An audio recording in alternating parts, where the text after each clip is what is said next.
Now, as many of you may know, I have a tendency to not really stick to the same medium all the time. Sometimes I'm working on YouTube or filmmaking or making puppets or making music.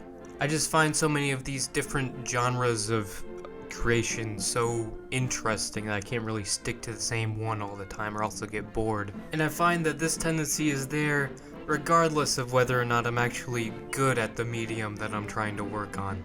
So without further ado, let's take a look at some writing that I did in 8th grade. Though obviously not the first thing I've written in my youth, the first thing that's been posted online from the looks of it is a short story by the name of Sonder, which I'm pretty sure I took from the Dictionary of Obscure Sorrows because I was like, ooh, that's a cool sounding word. I was basically the embodiment of this sort of I'm 13 and this is deep type shit, but yeah, let's take a look. The short story of a scientist named Dr. Charles Griffin. Dr. Griffin is the leader in all advancements in knowledge and technology. That's quite the portfolio. He's a leader in all advancements, not only in technology, but also the field of knowledge.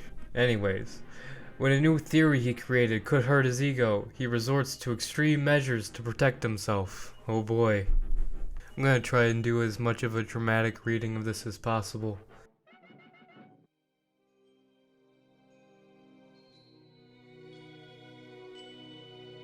Time has always fascinated me, the predictable nature of it. It never goes back, but it often repeats. This causes one to wonder if our lives are all just the result of history repeating itself, whether any of our actions or thoughts are actually our own. What if I was to tell you that someone in the past has had the exact same personality as you? They say history repeats, but to what extent? It's my mission to find out. Thank you. When the scientist finished saying this, there was a great applause in the crowd. Then, as he walked off the stage, reporters surrounded him, asking questions. Dr. Griffin, are you saying that there is someone in the past who has nearly the same life as all people today?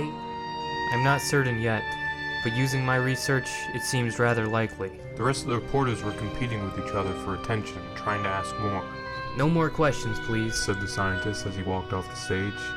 However, the eager news team didn't listen, and they continued to ask questions as Dr. Griffin was brought to his limousine by his bodyguards. They blocked the reporters from the red carpet that the scientist was walking on in fear that they might trample him in a stampede. His bodyguards were muscular men with tuxedos and sunglasses that hid their emotions. Then there was Dr. Griffin himself. He was a strange-looking man. His brown hair was so messy that it was unfixable, not that he really tried anyway. Dr. Griffin thought that it added to his mad scientist look. It made him more believable. However, his stylists insisted on him wearing a hat. His abnormally white teeth and bright blue eyes were enough to make anyone stare at him. He had a strange personality, but he was logical. He was a serious man who wasn't unable to appreciate humor. The limousine stopped. His bodyguard got out of the driver's seat and opened the door for Griffin. Part 2.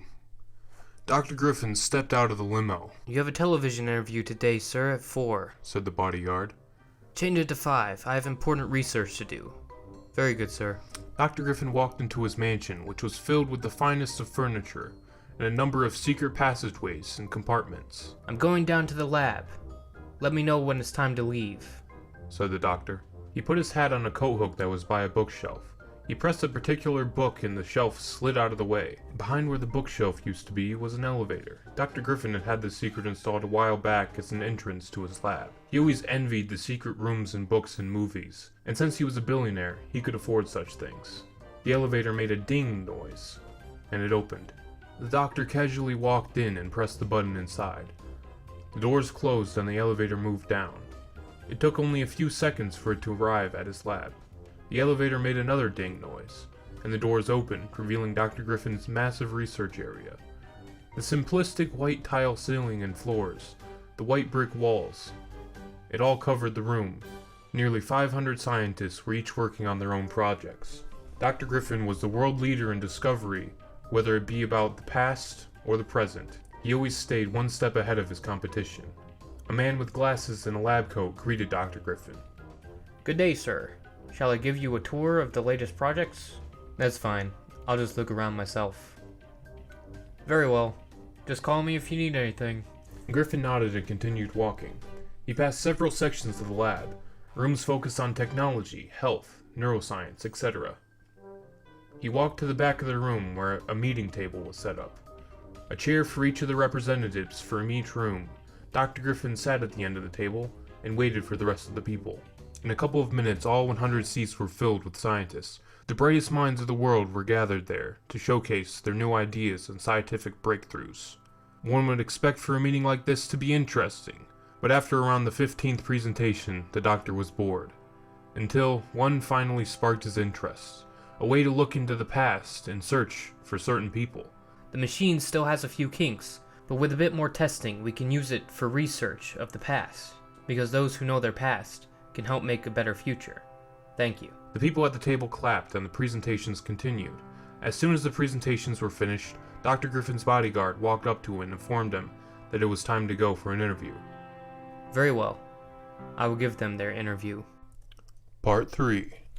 Live from the London Broadcasting Centre, please welcome Dr. Charles Griffin.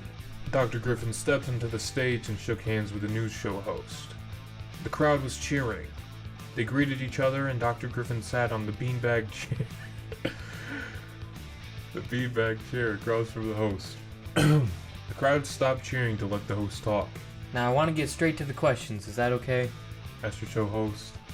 Well, it's your show, go ahead. Replied Griffin.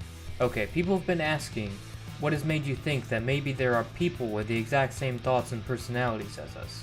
Well, it started when I was looking at history and the Roman Empire, and the other empires that followed in its footsteps, and had the same outcome.